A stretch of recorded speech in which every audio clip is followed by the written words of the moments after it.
సర్వాధికారియు నిరంతర స్తోత్రార్హుడు యేసు ప్రభు వారి ప్రశస్త నామంలో ఈ రాత్రి బైబిల్ స్టడీలో వర్తమానం కొరకు ఎదురు చూస్తున్న మీ అందరికీ ఇమాన్యుయల్ మినిస్ట్రీస్ తరపున మా శుభాలు, హృదయపూర్వకమైన వందనాలు తెలియచేస్తూ ఉన్నాను.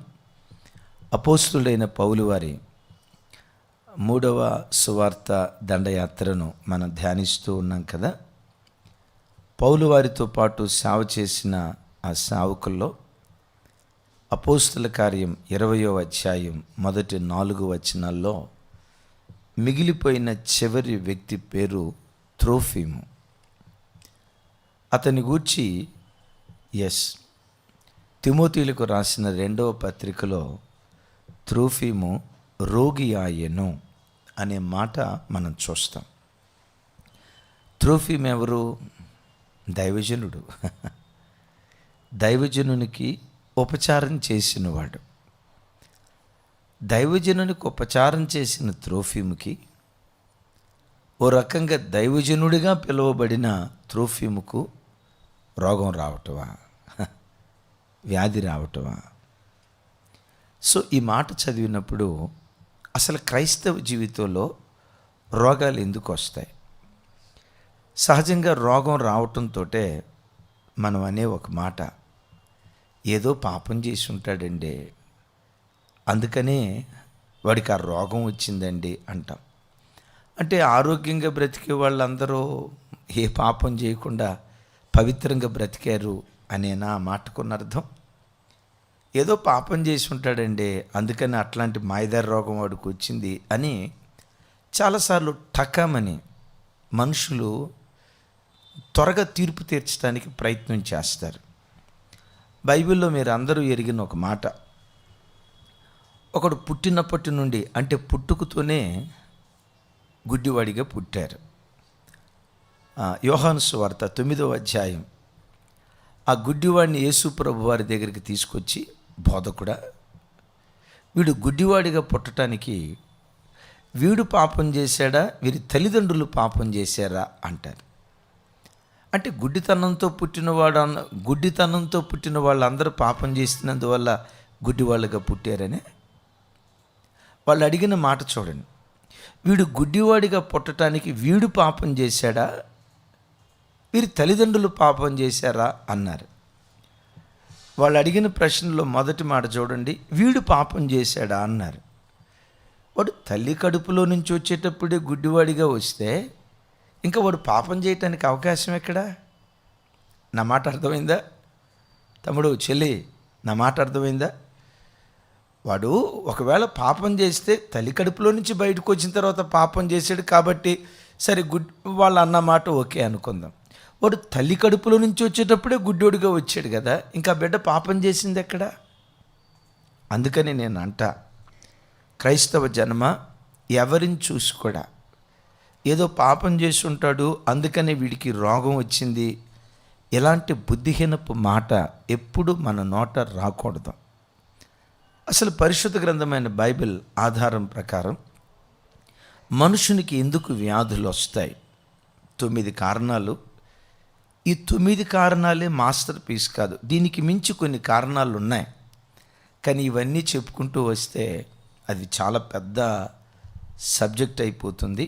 అయితే ఉన్న నిర్ణీత కాల వ్యవధిలో మనుషులకు ఎందుకు రోగాలు వస్తాయో చెప్తాను. రోగం వచ్చిన ప్రతివాడు పాపం చేసినందువల్లే రోగం వచ్చింది అనే మాట ఇక మీదట ఎప్పుడు ఎన్నడూ మీ నోట రాకుండా జాగ్రత్తగా చూసుకోండి. ఎందుకు అని అంటే, బైబిల్లో ఇప్పుడు మనం చదువుకున్నాం కదా, త్రోఫిము రోగి ఆయెను, రైట్? అపోస్తులైన పౌలు వారి పరిచర్యలో పౌలు కొరకు ప్రాణం పెట్టడానికి కూడా వెనుకాడని ఎపఫ్రొదితు రోగి అయిపోయాడు, చావునకు సిద్ధపడ్డాడు అని బైబిల్లో రాసింది, రైట్? అపోస్తులైన పౌలు వారికి ప్రియమైన శిష్యుడు ఉన్నారు. అఫ్కోర్స్ అందరూ ప్రియమైన వాళ్ళే, కానీ ఆ శిష్యుడిని పిలుచుకునేటప్పుడు నా కుమారుడా, నా నిజ కుమారుడా, దైవజనుడా, భలే పిలుచుకుంటాడు. ఎవరై ఉండొచ్చు? గెస్ట్ చేయండి, కింద కామెంట్ బాక్స్లో రాయండి. ఎవరై ఉండొచ్చు? Yes, Timothy. నీ కడుపులో జబ్బు నిమిత్తం కొంచెం ద్రాక్షారసం తీసుకో అని అంటాడు కదా. అసలు అక్కడ దాకా ఎందుకండి? 2 ఖండాలు కదిలించిన అపోస్తుడైన పౌలు వారే రోగంతో బాధపడుతూ సేవ చేశాడు. వీళ్ళు భక్తులు కాదా? దైవజనమా వింటున్నారా? వీరు భక్తులు కాదా? మరి భక్తులైతే ఎందుకు రోగులయ్యారు? ఇంకో మాట చెప్పమంటారా? 2 అభిషేకంతో దేవుని సేవ చేసిన ఎలీషా ప్రవక్త మరణకరమైన వ్యాధితో తాను చనిపోయినట్లుగా బైబిల్లో చూస్తున్నాం కదా. అడుగుదాం, ఎలీషా ప్రవక్త నువ్వెందుకు మరణకరమైన వ్యాధి వచ్చింది అయ్యా నీకు? ఓహో, ఏదో పాపం చేసి ఉంటావు అని అందామా? ఫైర్ బ్రాండ్ అండే, ఏలియా ప్రవక్త దగ్గర శిష్యరేకం చేసినోడండే కాదా? అలాంటి గొప్ప దైవ సేవకుడికి మరణకరమైన వ్యాధి ఏంటిది? పాపం చేశాడని అందామా? నో. ఇప్పుడు వినండి, మానవ జీవితంలో వ్యాధులు రోగాలు రావటానికి కారణం, మొదటి కారణం చెప్తాను. ఆ పుట్టు గుడ్డివాడి దగ్గర మనం వింటాం కదా, ఇతడు గుడ్డోడిగా పుట్టడానికి ఇతడు పాపం చేశాడా, ఇతని తల్లిదండ్రులు పాపం చేశారా అని అంటే ప్రభువారు అక్కడ అంటారు, దేవుని క్రియలు ప్రత్యక్షపరచబడటానికే వీడు వ్యాధిగ్రస్తుడయ్యాడు, వీడు గుడ్డివాడిగా పుట్టాడు అంటాడు. మొదటి కారణం, అనేక మంది భక్తుల జీవితాల్లో దేవుడు వ్యాధిని అనుమతించేది ఆయన మహిమ కొరకే వ్యాధిని అనుమతిస్తాడు. ఇలాంటి ఉదాహరణలు ఎన్నో చెప్పొచ్చు. మెట్టుకు 2 చెప్తాను. ఒకటి, ఆ పుట్టుగుడ్డివాడు యోహాను సువార్త 9వ అధ్యాయంలో రాయబడిన ఆ పుట్టుగుడ్డివాడి గురించి ఇదే మాట రాసి ఉంటుంది. ఒక అధ్యాయం గడిచిన తర్వాత 11వ అధ్యాయంలో లాజరు ఉన్నాడే, చూడండి ఆ మాట. యోహాను సువార్త, అందరూ మీ బైబిల్ తెరిచి చూడండి. యోహాను సువార్త 11వ అధ్యాయం 3-4 వచనాలు చూడండి ఆ మాట. 11వ అధ్యాయం 3-4 వచనాలు. అతని అక్క చెల్లెండ్రు, ప్రభువా, ఇదిగో నీవు ప్రేమించువాడు రోగి అయి ఉన్నాడని ఆయన యొద్దకు వర్తమానము పంపిరి. యేసు అది విని, ఈ వ్యాధి మరణము కొరకు వచ్చింది కాదు గాని దేవుని కుమారుడు దాని వలన మహిమపరచబడినట్లు దేవుని మహిమ కొరకే వచ్చినదనెను. విన్నారా? ఎవరు లాజరు? తాగుబోతా? ఎవరు లాజరు? తిరిగిపోతా? ఎవరు లాజరు? అక్రమ సంబంధాల్లో బ్రతికినోడా? చెప్పండి. ఎవరు లాజరు? దేవుని చేత ప్రేమించబడి దేవుని స్నేహితుడని పిలువబడినవాడు. యేసయ్య అంటారు కదా, మన స్నేహితుడైన లాజరు నిద్రించుచున్నాడు అంటాడు. లాజరును పట్టుకొని దేవుడు ఏమన్నారు? మన స్నేహితుడైన లాజరు. చెప్పాలంటే బైబిల్ అంతట్లో దేవుని స్నేహితులని పిలువబడిన వారు 2, ఇంకొంచెం చెప్పాలంటే 3.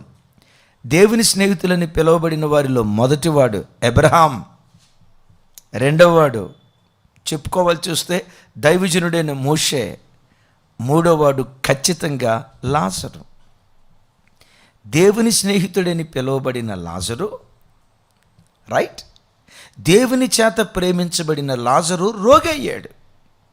బిడ్డ, నువ్వు దేవుని చేత ప్రేమించబడుతున్న మనుషులం కదా, ఇది ప్రకృతి సంబంధమైన శరీరం కదా, వ్యాధులు వస్తాయి. దేవునితో స్నేహం చేసే వ్యక్తిగా నువ్వు బ్రతుకుతున్నా వ్యాధులు వస్తాయి. అయితే లాజరుకి ఎందుకు వ్యాధి వచ్చిందట? దేవుని కుమారుడు మహిమపరచబడటానికి ఆ వ్యాధిని దేవుడు అనుమతించాడు.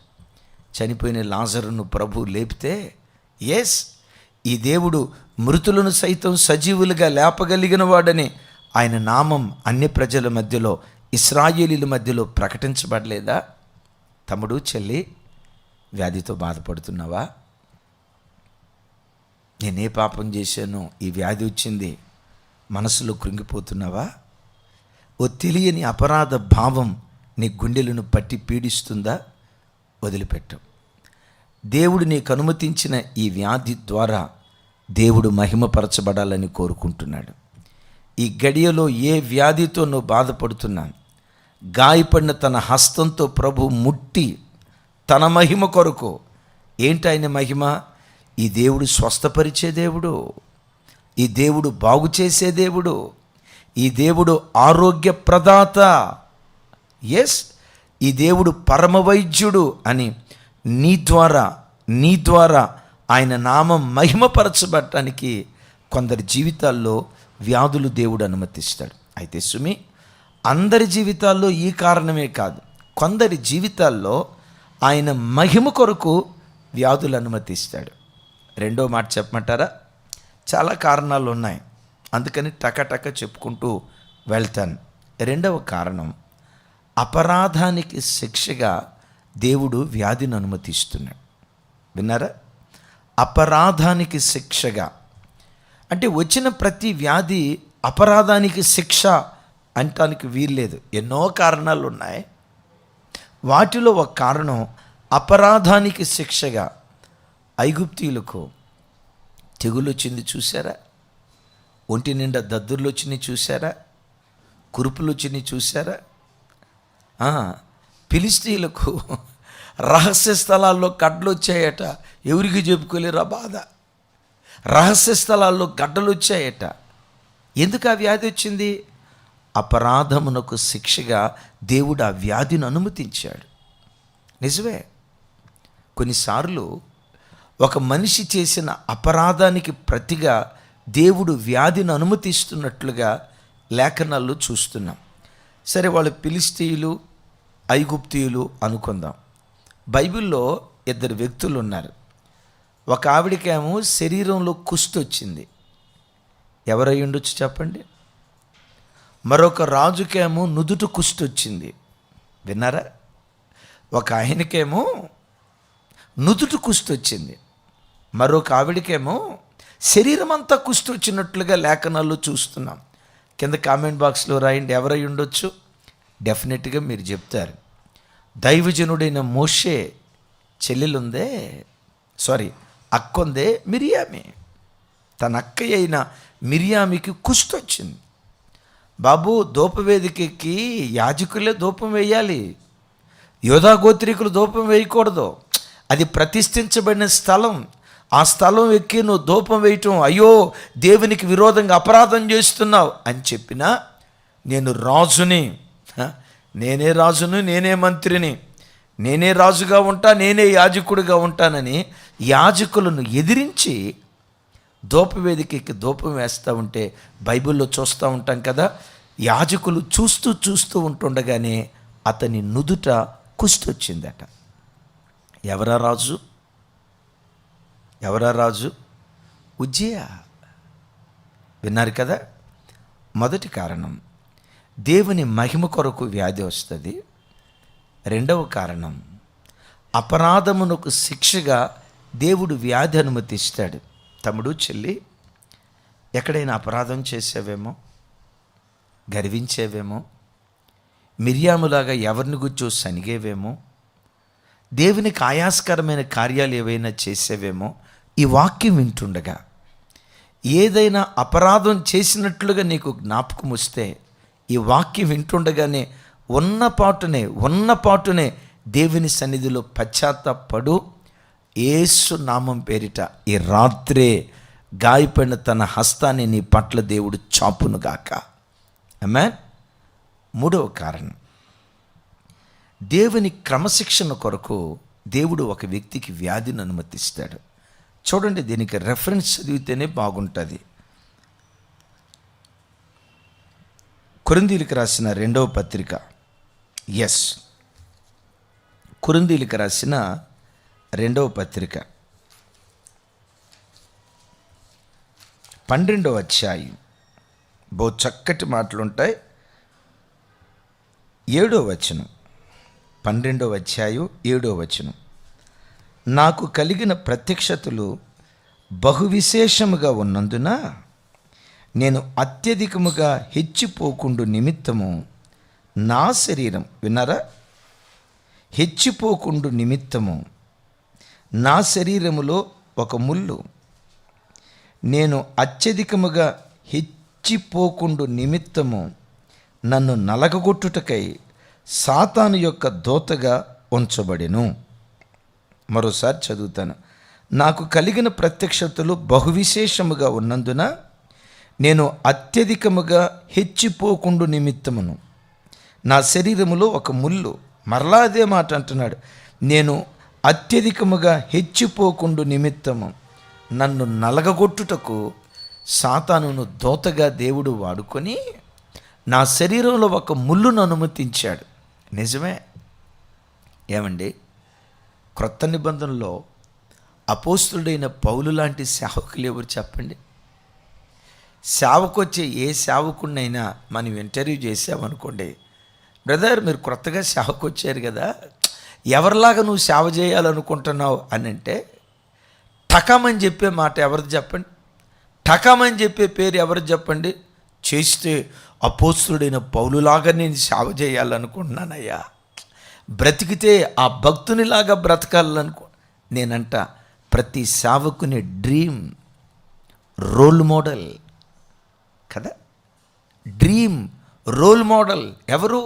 బ్రతికితే పౌలులాగా బ్రతకాలి, సేవ చేస్తే పౌలులాగా సేవ చేయాలి. ఎంత గొప్ప ఘనపాటో చెప్తాను.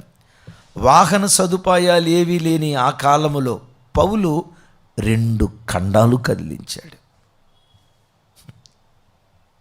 విన్నారా? నేను అనుకుంటా పౌలు గారికి ఈ రోజుల్లో మాకున్నట్లుగా విమానాలు, కార్లు, 2 వీలర్లు, బైకులు ఇవన్నీ ఉంటే నేను అనుకుంటే అప్పుడప్పుడు అసలు ఈ పాటికి ప్రపంచాన్ని 1000 సార్లు మార్చి ఉండేవాడు, ప్రపంచాన్ని 100 సార్లు మార్చి ఉండేవాడు. ఈయన కలిగిన ప్రత్యక్షతలు మామూలు ప్రత్యక్షతలు కాదు. ఏమండి, క్రొత్త నిబంధనలో 27 పుస్తకాలు అయితే పౌలు వారు రాసిన పుస్తకాలే 14 పుస్తకాలు. పౌలు వారిని ఏమంటారో తెలుసా? 2వ క్రీస్తు. ఆ పేరు ఆపాదించడం తప్పేమో కానీ, అంటే ఆయన ఆత్మీయ స్థాయి ఆయనే అంటారు కదా, నేను క్రీస్తును పోలి నడుచుకునే ప్రకారం. ఆయన బ్రతికొండగానే, భూమి మీద ఉండగానే పరలోకానికి వెళ్ళాడు, దేవదూతల భాష విన్నాడు, దేవుని ముఖాముఖిగా చూశాడు, దేవుని స్వరాన్ని చెవులారా విన్నాడు. వాట్ ఏ గ్రేట్ క్యారెక్టర్ కదా. ఎంత గొప్ప ప్రత్యక్షతలు ఉన్నవాడు. నేనంట విర్రవేగాలి. పౌలు ఎంత కూడా విర్రవేగల. విన్నారా? సహజంగా ఒక 100 మంది విశ్వాసులు ఉన్న పాస్టర్ని మనం పట్టుకోలేకపోతాం. ఇంటర్నేషనల్ స్పీకర్ అని కింద రాసుకుంటాడు. ఇక పేరుకు ముందు ఉంటుంది చూసారా, డాక్టర్, రెవరెండ్, బిషప్, పోప్ ఒకటే తక్కువ. ఇంత గ్రాండ్గా చెప్పుకుంటారు. ఒక 100 మంది 200 మంది విశ్వాసులు ఉంటేనే ఎంతో ఘనంగా చెప్పుకుంటాం కదా. ప్రపంచాన్ని 2 ఖండాలను కదిలించిన ఆయన ముగింపులో చనిపోయేటప్పుడు అనే మాట ఏంటో తెలుసా? పాపులలో నేను ప్రధానిని అంటాడు. నేనంట పౌలు గారికి దీనత్వం నేర్పింది ఏదో తెలుసా? శరీరంలో ఒక ముళ్ళు, ఇటు కదిలితే ముళ్ళు గుచ్చుకుంటుంది. చూడండి, ఇటు కదిలితే ముళ్ళు గుచ్చుకుంటుంది, అటు కదిలితే ముళ్ళు గుచ్చుకుంటుంది.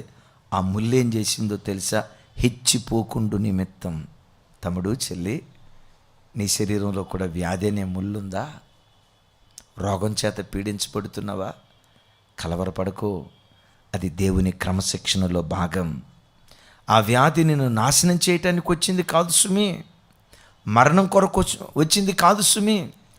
కొన్ని ఆధ్యాత్మిక పాఠాలు దేవుడు నీకు నేర్పాలనుకుంటున్నాడు. హెచ్చిపోకుండా దీనుడిగా నువ్వు బ్రతకాలని దేవుడు ఆశపడి, దేవుడే తన చిత్తానుసారంగా అనుమతించి ముళ్ళును దేవుడు అనుమతించాడు పౌలు వారి జీవితంలో. దేవునికి మహిమ కలుగును గాక. ఎందుకు వ్యాధులు వస్తాయి?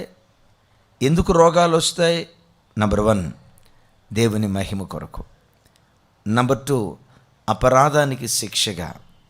నంబర్ 3, ఇప్పుడు విన్నాం కదా, దేవుని క్రమశిక్షణలో భాగంగా దేవుడు వ్యాధిని అనుమతిస్తాడు. ఏవి నేర్పాలనుకుంటున్నాడో చెల్లి, వ్యాధితో, బలహీనతతో, రుగ్మతతో బాధపడుతున్న తమ్ముడా, ప్రియ తండ్రి, ప్రియ తల్లి, ఏవి నేర్పాలనుకుంటున్నాడో నేర్చుకో. ఆ దీనత్వాన్ని నేర్చుకుందుముగాక. ఆమేన్. 4వది, చాలామంది వ్యాధిగ్రస్తులు అవటానికి వారికున్న వ్యసనాలను బట్టి వ్యాధిగ్రస్తులు అవుతున్నారు. భక్తుడైన దావీదు గారు అంటారు, వ్యసనము వలన నా ప్రాణము నీరైపోయెను అంటాడు. వింటున్నారా? మానవ జీవితంలో కొంతమందికి కొన్ని వ్యసనాలు ఉంటాయి. త్రాగుడు వ్యసనం, స్మోకింగ్, గుట్కా, గంజాయి, ఆల్కహాలిక్, రకరకాల డ్రగ్స్కి బానిసలే. దైవజనమా చూడండి, ఈ వ్యసనాలకు బానిసలై దేవుడిచ్చిన ఆరోగ్యాన్ని చేతులారా పాడు చేసుకుంటున్నారు. త్రాగి లివర్ పాడైపోతుంది. వాడు లివర్ పాడై ఆ మధ్య ఒక చోట ఈ త్రాగి లివర్ పాడైపోతూ ఉంటే తాగుబోతులు అందరూ కలిసి ఒక సంఘం ఏర్పాటు చేశారట. ఆ సంఘం పేరు చెప్పమంటారా? తాగుబోతుల సంఘం వర్ధిల్లాలి. విన్నారా? తాగుబోతుల సంఘం వర్ధిల్లాలి అని తాగుబోతుల సంఘం ఒకటి ఏర్పాటు చేసి ఆ ప్రాంతంలో స్ట్రైక్ ఏర్పాటు చేస్తున్నారట. ఏమిరా తాగుబోతులు అందరూ ఇట్లా ఏర్పాటు చేశారు, ఎందుకు స్ట్రైక్ చేస్తున్నారంటే తాగుబోతుల మరణాన్ని కూడా వీరమరణపు జాబితాలో జాయిన్ చేయాలి. విన్నారా? త్రాగుబోతుల మరణాన్ని కూడా వీరమరణ జాబితాలో. ఇప్పుడు సైన్యంలో దేశం కొరకు పోరాడి వీరమరణం పొందుతారు కదా, ఆ వీరమరణం పొందే జాబితాలో వీళ్ళ పేరు చేర్చాలన్నారంట.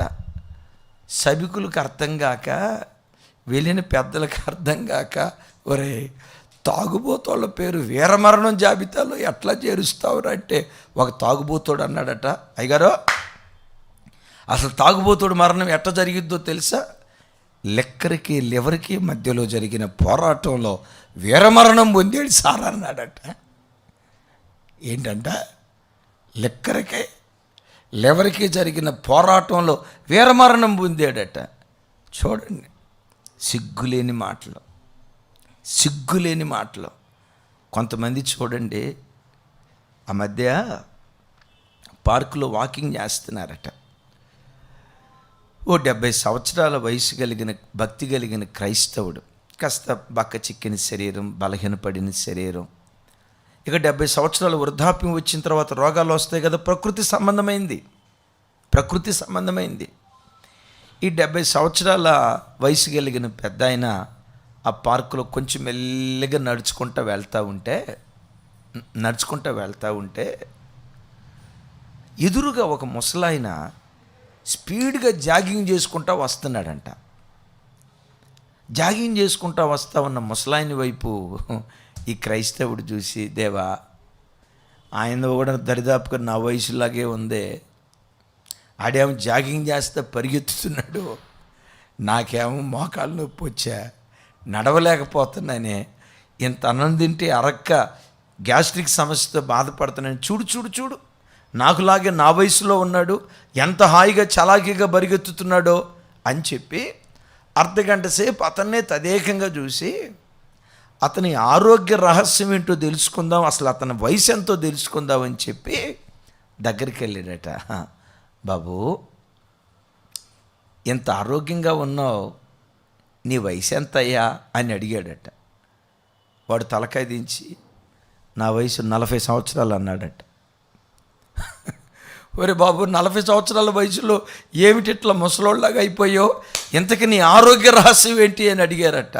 ఆడు చెప్తాడట, సార్ 15వ సంవత్సరం నుంచి స్మోకింగ్ అలవాటు అయిపోయింది సార్, 17వ సంవత్సరం నుంచి గుటకాలు స్టార్ట్ అయినాయి సార్, 19వ సంవత్సరం నుంచి త్రాగుడు అలవాటు స్టార్ట్ అయింది సార్, ఇది సరిపోక అప్పుడప్పుడు గంజాయి మత్తు ఇంజెక్షన్స్ చేసుకుంటున్నారు సార్, వ్యసనాల వలన అవయవాలన్నీ క్షీణించి ఊపిరితిత్తులు పాడై, లివర్ పాడై, హార్ట్కున్న స్ట్రెంత్ పాడై, పేగులు పాడై.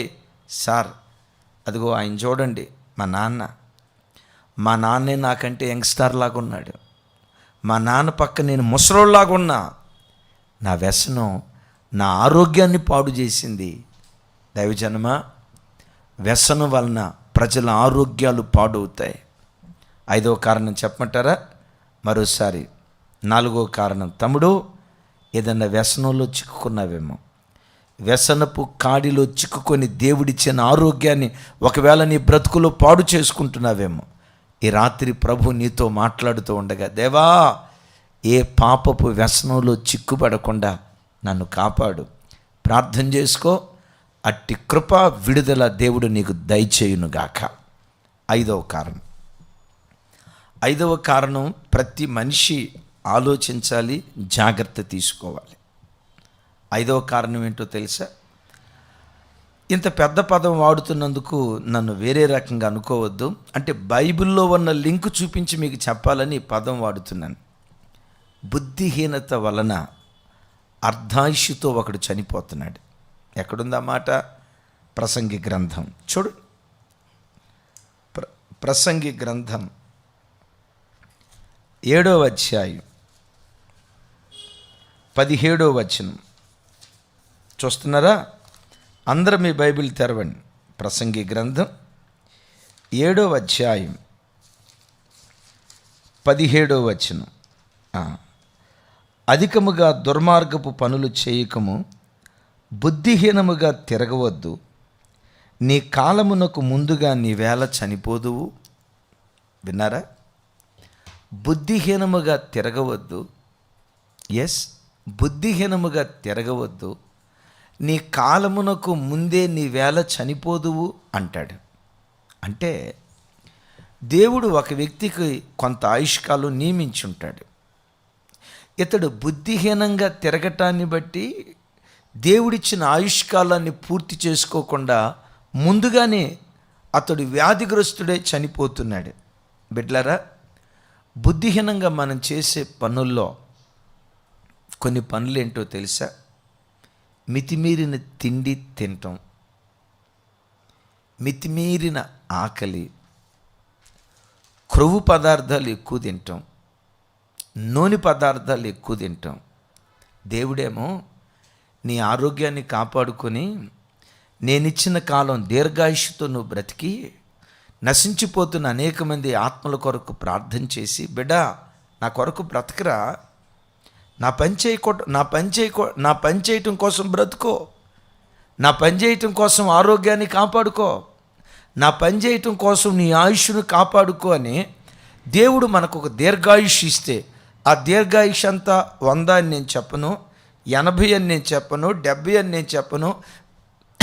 సారీ, దేవుడు నీకు నిర్ణయించిన ఆయుష్కాలం అది 10, 20, 70, 100 అది నేను చెప్పలేను. కానీ దేవుడు నిర్ణయించిన కాలం అంతా బ్రతకటమే దీర్ఘాయుష్తో బ్రతకటం.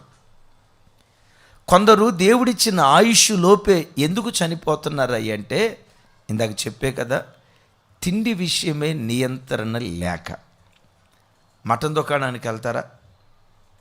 ఆ మటన్ షాప్ ఆయన మరీ అడుగుతారు, సార్ ఆ కొవ్వు కొవ్వు కొవ్వు కొవ్వు ఏంటంట చెప్పండి చెప్పండి, ఆ కొవ్వు వేయండి సార్. కొంతమంది ఏం చేస్తారో తెలుసా? ఆ కొవ్వుని తీసుకొచ్చి నూనెలో వేడి పెనం మీద వేపి అవేదో కరుగులని ఆ కొవ్వు ముక్కను తింటారండి. మాంసంలో కొవ్వు ముక్కలు వేసుకొని కొవ్వు ముక్క తింటారండి. బైబిల్ ఏమని రాసిందో తెలుసా? బలిపీఠ మీద కొవ్వంతా దహించాలి, క్రొవ్వు యెహోవాది అని రాసింది. నేను మొన్న చెప్పాను, ఆరోగ్య శాస్త్రం బైబిల్లో ఉంది తమ్ముడా. న్యూట్రిషన్, డైటీషియన్, నీ దేవునికి మించిన వాళ్ళు ఎవరున్నారు చెప్పు? విపరీతమైన తిండి తిని మాంసకృత్తులు తిని చూడండి. అన్నయ్య ఈయనకు ముద్ద లేకుండా, సారీ కాదు తప్పు చెప్పా, అన్నయ్య ఈయనకి, మీకు అర్థమైంది కదా అన్నయ్య, ఈయనకి చెప్పాలి, మొక్కలేందే ముద్ద దిగదా అన్న. ఏ మొక్క? సొరకాయ మొక్క కాదు, మామిడికాయ మొక్క అంతకన్నా కాదు, బీరకాయ ముక్క కాదు, బెండకాయ ముక్క కాదు. అదిగో తమిడా, నీది కూడా అదే బ్యాచా? మారు. బైబిల్లో కూడా ఏమని రాస్తుంది?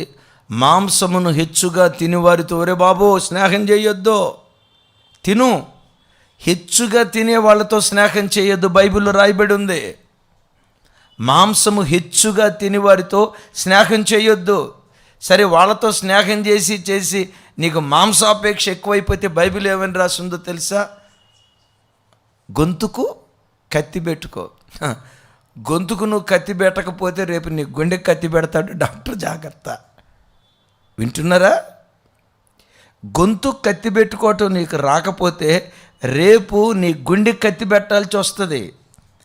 ఒక భక్తుడు ఇలా అంటాడు, ఐలరా అమలారా, ఒక భక్తుడు ఇలా అంటాడు, ఆహారాన్ని మెడిసిన్గా తీసుకో, మెడిసిన్తో నీకు పని లేకుండా అయిపోద్ది. విన్నారీ మాట? నువ్వు తీసుకునే ఆహారాన్ని మెడిసిన్ లాగా తీసుకో. ఎంత తినాలో అంతే తిను, ఏది తినాలో అదే తిను, ఏది త్రాగాలో అదే త్రాగు. ఇది తింటే ఆరోగ్యానికి ఎఫెక్ట్, ముట్టుకోకు. అది రుచి కలిగిన పదార్థమైన. విన్నారా? అందరికీ జిహ్వా చాపల్యం ఉంటుంది. జిహ్వా చాపల్యం. సోమవారం రొయ్యలు, మంగళవారం పీతలు, బుధవారం చికెను, గురువారం మటను, శుక్రవారం ఉపవాసం లేదా? చెప్పండి. పెద్దది చిన్నది దేన్ని వదిలిపెట్టకుండా వారం అంతా నాన్ వెజ్ తిని మరలా చర్చికొచ్చి, అయ్యగారు బీపీ తగ్గేటట్టుగా ప్రార్థన గొంతుకు కత్తి పెట్టుకో తమ్ముడా. నువ్వు ఎక్కువ కాలం బ్రతకాల. ఎందుకో తెలుసా? నశించిపోతున్న ఆత్మల కొరకు నీలాంటి ప్రార్థన పరుడు బ్రతకాలి, నీలాంటి ప్రార్థన పరురాలు బ్రతకాలి. ఆహారం తీసుకునేటప్పుడు మెడిసిన్ లాగా తీసుకో, మితాహారం. తినగలిగింది ఏదో అదే తిను. చూడండి, బీపీలు వచ్చినాయా? సరే, ప్రకృతి సంబంధమైన శరీరం, బీపీలు వచ్చినాయి, నేను దానికి కాదను. డాక్టర్ గారి దగ్గరికి వెళ్తాడు కదా, డాక్టర్ గారు చెప్తాడు, బాబో బీపీ 140/100 ఉంది, ఉప్పు వేసుకున్నావా అయిపోతావు, జాగ్రత్త అంటాడు. ఇంటికి వచ్చి చెప్తాడు, భార్యతో చెప్తాడు, అమ్మాయి ఈ రోజు నుంచి కూరల్లో ఉప్పు వేయొద్దు, తగ్గించో, అవసరమైతే నాకు సపరేట్గా ఉండే ఉప్పు వేయొద్దు అంటాడు. ఆ తల్లి విని, అయ్యా అట్లాగేనయ్యా అని అంటది. ఉప్పు లేకుండా కూర చేస్తుంది. మొదటి రోజు మనోడు ప్రాణం బిగబడతాడు, ఇక ఏదేమైనా ఉప్పు వేసుకోకూడదని. మొదటి రోజు తింటాడు, రెండో రోజు తింటాడు, మూడో రోజు అంటాడు, అమ్మాయి కాస్త ఉప్పు జల్లు అంటాడు. ఆ తల్లి అంటది, వద్దయ్యా బీపీ 150కి పోయింది, వద్దయ్యా బీపీ అని అంటే, కొంచెమే ఏం కాదు, ఏమన్నాగా ఈ ఒక్కరోజుకేలే అంటాడు. ఇక రేపు ఏం చెప్తాడో తెలుసా? అమ్మాయి కొంచెం వేయలే అంటాడు. సరే కొంచెం వేస్తుంది. ఇక ఆ తర్వాత రోజు ఏమంటాడు తెలుసా? కూరలో మీరు వండుకునే కూరలో నాకు కూడా ఉండండి, అదే ఉప్పేయండి. అయ్యా మీకు బీపీ అంటే ఏమంటాడు? సస్తే చచ్చం, బతికితే బతికాం అని. అట్లని కొంతమంది, మా పండితుడు ఒక ఆయన ఉన్నాడు, ఆయన ఏమంటాడో తెలుసా? నా వైపు చూడాలి అందరూ. ఆయన ఏమంటాడో తెలుసా? ఉప్పేసుకున్న కూర పెట్టుకొని అంటాడట, నీ ఆహారమును పానీయమును దీవిస్తానని సెలవిచ్చావు కదా, సర్వరోగాలు పరిహరిస్తానని వాగ్దానం చేసావు కదా, ఈ ఉప్పులో ఉన్న బీపీ తనను తొలగించని ప్రార్థన చేసుకొని తింటాడంట. ఎట్లాంటి వాళ్ళకి ఎట్లాంటి వాక్యాలు చూడండి. బుద్ధిహీనం కాదా? నువ్వు ఎక్కువ కాలం బ్రతకాలి దేవుని కొరకు. నీలాంటి భక్తిపరుడు బ్రతకాలి ఎక్కువ కాలం. ఎందుకో తెలుసా? కుటుంబాన్ని ఉద్ధరించాలని కాదు. నువ్వు 1 సంవత్సరం అధికంగా బ్రతికితే ఎవరో ఒకరి కోసం, నశించిపోతున్న ఆత్మల కోసం ఏదో ఒక సందర్భంలో ప్రార్థన చేస్తావు కదా, ఆ ప్రార్థన అనేకులకు జీవాన్ని పోస్తుంది. యేసయ్యకు మహిమ కలుగును గాక. చెప్దాం గట్టిగా ఆమెన్. అందుకని దైవజనమ, ప్రతి క్రైస్తవుడు తను తీసుకునే ఆహారం జాగ్రత్తగా ఉండాలి, జాగ్రత్తగా ఉండాలి. షుగర్ ఉందా? మీ ఇంట్లో షుగర్ కాదు నేను అడిగేది. ఇద్దరు ఎవరిని కలిసినా, ఏమండే ఇద్దరు ఎవరిని కలిసినా ఒకప్పుడు అడిగే మాటలు వేరు. బ్రదర్ ఉద్యోగం ఉందా? జీతం ఎంత? ఎన్ని ఇళ్ళు కొన్నారు? పిల్లలు ఏం చేస్తున్నారు? ఇది అడిగేవాళ్ళు. ఇప్పుడు ఏ ఇద్దరు కలుసుకున్నా ఏంటో తెలుసా? షుగర్ ఎంత? చూడండి, షుగర్ ఎంత, బీపీ ఎంత, ఇదే. సరే షుగర్ ఉందని తెలిసింది, చూడండి షుగర్ ఉందని తెలిసింది. షుగర్ లేదు, షుగర్ ఉందన్న అనే సంగతి తెలియనప్పుడు టీ తాగేవాడు షుగర్ వేసుకొని. షుగర్ ఉందని చెప్పిన తర్వాత కూడా టీలో షుగర్ వేసుకొని నువ్వు తాగి ఏమండి మళ్ళీ మధ్యాహ్నం స్వీట్ తిని దేవుని సన్నిధిలో మోకరించి, ప్రభువా షుగర్ 450 పోయిందట నాయన, యేసునామములో తగ్గునుగాక, యేసునామములో తగ్గునుగాక, నజరేయుడని యేసునామములో తగ్గునుగాక అని అంటే దేవుడు అంటాడు, ఒరే బుద్ధిహీనుడా షుగర్ తింటాం తగ్గించు. ఏమండి మీకు తెలుసా, బుద్ధిహీనత అజ్ఞానం లేకే. ఈ కూల్ డ్రింక్ తాగితే ఎన్ని క్యాలరీస్? అన్నం తిని మళ్ళీ 2-3 కూల్ డ్రింకులు తాగితే అన్నం కొంత ఉందా? మళ్ళీ దాని మీద 2 కూల్ డ్రింకులు తాగితే 3 అంతలు అన్నం తిన్నట్లు లెక్క. ఈ జ్ఞానం లేక, వినండి, ఈ ఆహారాన్ని గూర్చిన జ్ఞానం లేక మనుషుడు దేవుడు తనకిచ్చిన ఆయుష్ను అర్ధాయుష్గా చేసుకొని అనారోగ్యానికి గురై వ్యాధిగ్రస్తుడై పడకన పడుతున్నాడు. అందుకని తమ్ముడు, చెల్లి, అలాగని మితిమీరిన ఆహార జాగ్రత్తలు తీసుకోమని కాదుండయి. నేను ఖచ్చితంగా ఒకటి నమ్ముతాను. కొంతమంది చూడండి, త్రాగేటప్పుడు దీనికి ఎన్ని క్యాలరీస్, ఒక రోజుకి ఎన్ని క్యాలరీస్ అరగదీయాలి, ప్రతిదీ క్యాలిక్యులేటెడ్గా చేస్తారు. మితిమీరింది ఎప్పటికైనా అనార్థం. నేను ఖచ్చితంగా చెప్తాను, ఆయుష్ ఆరోగ్యం దేవుని చేతిలో ఉంది. నేను నమ్ముతా ఈ మాట. బీపీ షుగర్ ఉన్న వాళ్ళు కూడా దీర్ఘాయుష్తో బ్రతికిన వాళ్ళు ఉన్నారు. ఏ వ్యాధి లేకుండా సడన్గా హార్ట్ ఫెయిల్ అయ్యి అక్కడికక్కడ చనిపోయిన వాళ్ళు ఉన్నారు. ఆరోగ్యము ఆయుష్ పూర్తిగా అది దేవుని చేతిలో ఉంది, నో డౌట్ ఎట్ ఆల్. దేవుని చేతిలో ఉందని బుద్ధిహీనంగా మనం ప్రవర్తించకూడదు. ఒక ఆయన చెప్తాడు, అన్నయ్య మా ఇంట్లో ఉండేది 3 అన్నయ్య, మాకు నెలకి ఎంత నూనె అయిపోద్ది అంటే 10 కిలోల నూనె. ఓ వాక్యం వింటున్న చెల్లి, తమ్ముడా, చెల్లి అట్లాగేమో చూడు, నెలకు వచ్చి 8 కిలోలు. సల్మాన్ మీ మిసెస్ ఎంత నూనె పోస్తుంది? 5. ప్రేమ్ మీ భార్య చెల్లి 5. అమ్మ అనురాధ 5 కిలోలు అంట. 5 కిలోలు సంవత్సరానికా నెలకా? మరీ సంవత్సరానికి 5 కిలోలు ఎట్లా సరిపోద్దులే, కానీ అట్లా తీసుకొస్తే మళ్ళీ పీనాశివుడు అంటారు. వద్దు, నూనెను అధికంగా వృధా చేయొద్దని రాసి ఉంది. విన్నారా? కొవ్వు పదార్థాలు తినకూడదని రాసి ఉంది. ఆకుకూరలు అట్ దట్ సేమ్ టైం మాంసం తినటం తప్పు కాదుండోయ్, తినాలి. నేను తినొద్దన్నంత మాత్రాన్ని మీరు తినకుండా ఉంటారులే, కానీ అయినా నేనెందుకు తినొద్దని చెప్తాను? వాక్యం దాన్ని అందో. హెచ్చుగా తినొద్దు.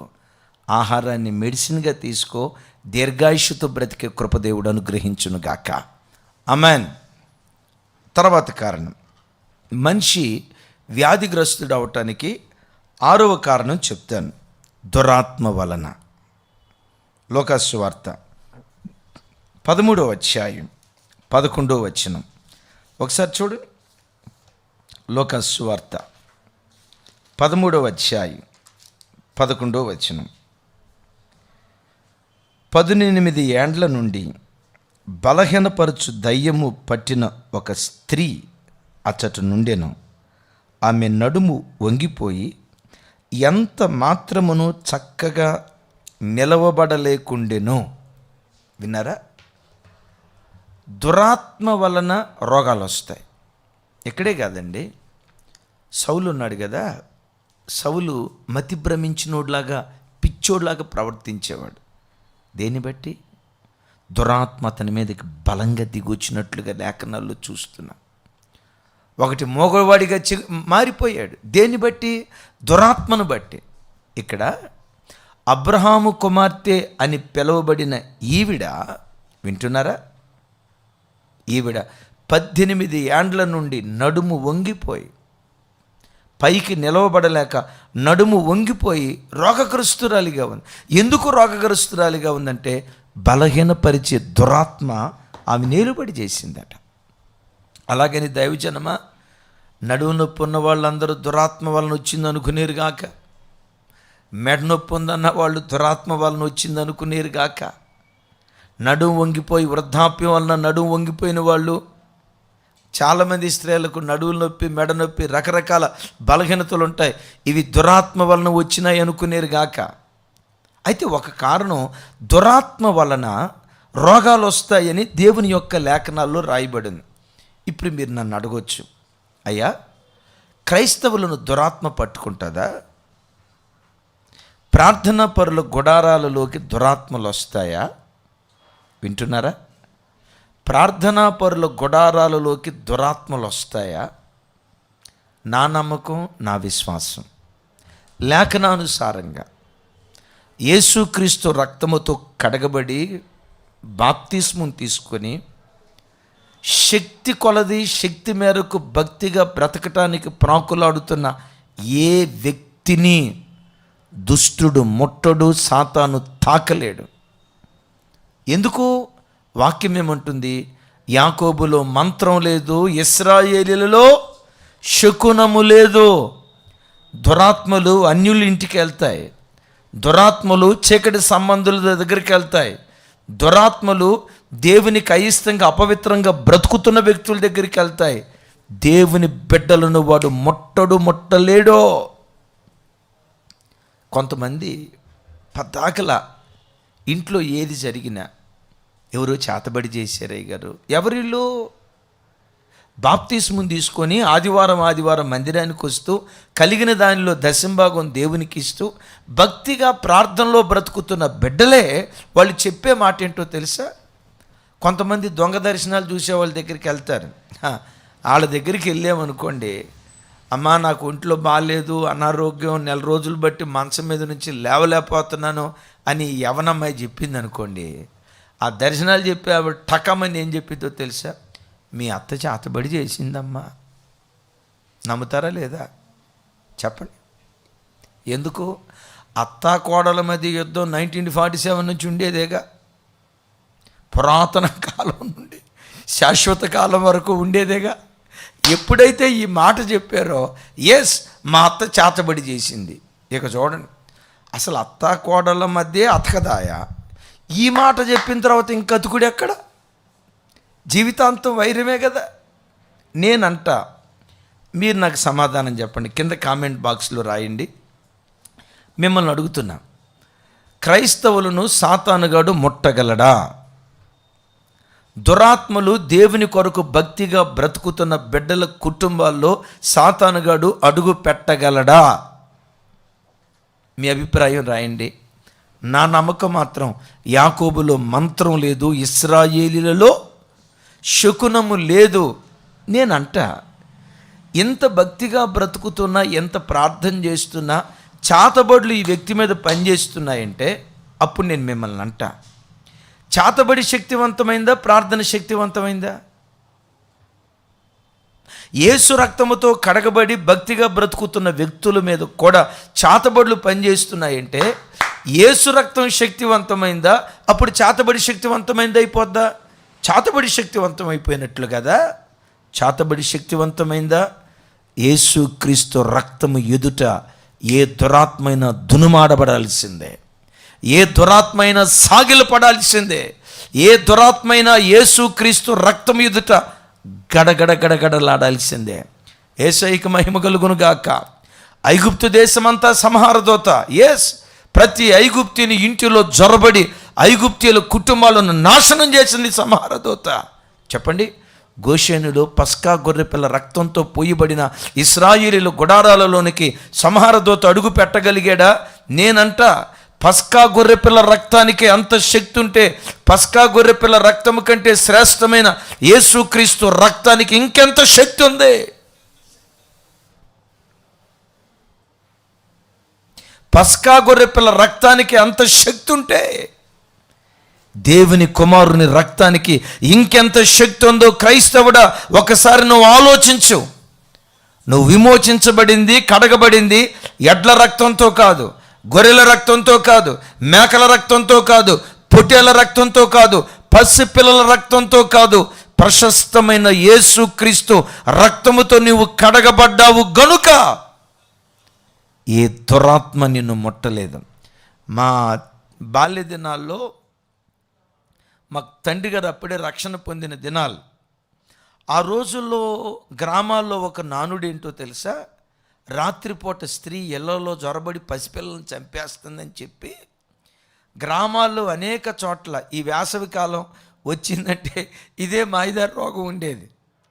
ఆ చిన్నతనం ఆ రోజుల్లో అందరూ గోడల మీద మసిగొబ్బుతో ఏమి రాశారో తెలుసా? ఓ స్త్రీ రేపురా అని రాశారు. మీరు కూడా రాసి ఉంటారు, విన్నారా? ఓ స్త్రీ రేపురా అని రాశారు. మా తండ్రి గారు అప్పుడే రక్షణ పొంది మంచి ఉద్యోగంలో ఉన్నాడు. ఆయన ఏమి రాశాడో తెలుసా? ఓ స్త్రీ ఇవాళే రా అని రాశాడు. నువ్వు వద్దు నాయన, ఇవాళ రా అంటే అది వస్తే మనం ఏం చేస్తామంటే ఆయన అంటాడు, గోషేనులో ఇశ్రాయేలీయులకు ఏ కాపుదల దేవుడిచ్చాడో గొర్రెపిల్ల రక్తానికి అంత శక్తి ఉంటే యేసు రక్తానికి ఇంకెంత శక్తి ఉంటుంది? అయితే దైవజనమ, దేవునికి ఆయాసకరమైనవి చేస్తే మాత్రం సౌలు ఇశ్రాయేలీయుడే. దురాత్మ ఎందుకు దిగొచ్చింది? దురాత్మ సంబంధమైన క్రియలు చేశాడు. ఈ వాక్యం వింటున్న నీ బ్రతుకులో ఏ దురాత్మ సంబంధమైన క్రియలు చేస్తూ ఉన్నా, తమ్ముడా చెల్లి, వాటి నుంచి విడుదల పొందు. యేసుక్రీస్తు రక్తాన్ని ఆశ్రయించు. ఆయన రక్తపు శక్తి రక్తపు కోటగా మారి ఏ దుష్టుడు నిన్ను ముట్టకుండా ఆ రక్తమే నీకు కోటగా కంచెగా యేసు నామం పేరిట మారునుగాక. ఆమేన్. 7వ కారణం. ఇప్పటికీ 6 కారణాలు తమ్ముడు డిస్ప్లే చేస్తున్నారా? సరే, చివరిలో ఏడవది విశ్రాంతి లేకపోవటం వలన. విన్నారా? విశ్రాంతి లేకపోవటం వలన. వింటున్నారు ఈ మాట? దైవజనమ, ప్రతి మనిషికి పని ఎంత ముఖ్యమో పనితో పాటు విశ్రాంతి కూడా అంతే ముఖ్యం. మీరు ఎరుగుదురు, 6 రోజులు దేవుడు పని చేశాడు. 7వ రోజు చెప్పాలి 7వ రోజు దేవుడు విశ్రాంతి తీసుకున్నాడు. నేనంట దేవునికి విశ్రాంతి అవసరమా? ఆయన కునుకడు, నిద్రపోడు. సూర్యుడు విశ్రాంతి తీసుకోడు, నిరంతరం పనిచేస్తూనే ఉంటాడు. చంద్రుడు విశ్రాంతి తీసుకోడు, నిరంతరం పనిచేస్తూనే ఉంటాడు. వాటిని సృష్టించిన దేవుడు కూడా నిరంతరము పనిచేసేవాడు, కునుకడు, నిద్రపోడు. మరి అలాంటి దేవుడు 7వ రోజు ఎందుకు విశ్రాంతి తీసుకున్నాడు? మనకు పాఠం నేర్పటానికి. అయ్యా, ఎప్పుడు పని అని తగినంత నిద్ర లేకుండా, తగినంత విశ్రాంతి లేకుండా నువ్వు పని చేస్తే ఆరోగ్యం పాడైపోతుంది. విన్నారు ఈ మాట? ఆరోగ్యం పాడైపోతుంది. ప్రతి అవయవం ఎంతవరకు పనిచేయాలో ఒక లిమిట్. ఒక మాట అండి, ఒక వస్తువు కొన్నప్పుడు గ్యారంటీ వారంటీ ఉంటుంది. ఇది 3 సంవత్సరాల గ్యారంటీ, 4 సంవత్సరాల గ్యారంటీ. 4 సంవత్సరాల తర్వాత వాడి అది పాడైపోయే అవకాశం ఉందనే కదా. శరీరంలో ప్రతి పార్ట్ ఇంత పని చేయాలి, ఒక నిర్ణీత కాల వ్యవధి దేవుడు నిర్ణయించాడు.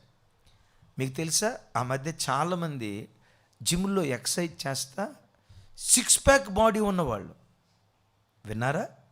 సిక్స్ ప్యాక్ బాడీ ఉన్నవాళ్ళు ఆ జిమ్లో ఇటు అటు అసలు గంతులేస్తా అవి వెయిటింగ్ పట్టుకొని అసలు ఎంత అవలీలగా ఎగిరి గంతులేసే వ్యక్తులు కూడా అక్కడికక్కడి కుప్పలాగా కూలి చనిపోయారు. ఎందుకు చనిపోయారా బాబు? డాక్టర్లు చెప్పిన మాట ఏంటో తెలుసా? కొంతమంది జీవితాల్లో గుండె మీద విపరీతమైన ఒత్తిడి పడి, పడాల్సినంత లోడు పడకుండా మితిమీరిన లోడు పడి అక్కడికక్కడే చనిపోయారట. నాకు ఆ మధ్యకాలంలో లైవ్ చూసే బిడ్డలు మన మందిరానికి వచ్చే బిడ్డలకు తెలుసు, ఇక్కడ నాకు మోచేతి దగ్గర ఇక్కడ పెయిన్ వచ్చింది. మైక్ కూడా పట్టుకోవటానికి కష్టమైపోతుంది. దాన్ని ఏదో టెన్నిస్ ఎల్బో, అంతేనా, టెన్నిస్ ఎల్బో పెయిన్ ఏదో అంటారట. నేను ఒకసారి తణుకు ప్రాంతానికి మీటింగ్కి వెళ్తే విచిత్రం, నేను వెళ్ళిన చోటకి వైజాగ్ నుండి బోన్స్ డాక్టర్ గారు ఒక ఆయన వచ్చాడు. సరే భోజనం చేస్తా మాట్లాడతా సార్ ఇక్కడ నాకు పెయిన్ వస్తుంది, మరి ఎందుకు వస్తుందో నాకు అర్థం కాలేదు, ఇదిగో పలానా చోట వస్తుంది అన్నాను. వెంటనే చూసి మాట్లాడతా పాస్టర్ గారు ఇట్లా నరాలు లాగుతాయా అన్నారు. ఇక్కడ పెయిన్ వస్తుందా అన్నారు. అవును సార్ వస్తుంది సార్ అన్న. దాన్ని ఏమంటారంటే టెన్నిస్ ఎల్బో పెయిన్ అంటారండి. టెన్నిస్ ఎల్బో ఏంటి అని అన్నాను. ఆయన అన్నాడు, ఈ టెన్నిస్ ఆడేవాళ్ళు పదే ఆడి ఇట్లా టెన్నిస్ ఆడేటప్పుడు లోడ్ ఎక్కువగా ఎక్కడ పడిద్ది? ఇక్కడ